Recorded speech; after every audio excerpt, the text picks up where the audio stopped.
Kung sakaling tatanungin ka ngayon, ano nga ba ang pinakamagandang bagay sa buhay natin? Maraming tao ang sasabihin na pera, kotse, bahay, negosyo, at kung ano-ano pa.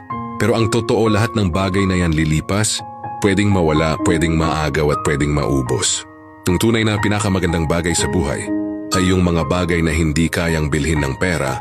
Yun ay ang pag-ibig, yung maramdaman mong may nagmamahal sa'yo at yung may tao kang minamahal ng totoo. Kasi kahit gaano ka kayaman, kung mag-isa ka, mananatiling kulang pa rin. Pangalawa, yung kapayapaan ng isip at puso.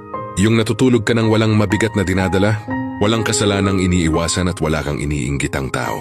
Yung simple ka lang pero kontento. At pangatlo, yung layunin mo sa buhay na alam mong may dahilan ka kung bakit ka nandito. Na sa bawat hakbang mo may direksyon at higit sa lahat, alam mong hawak ka ng Diyos.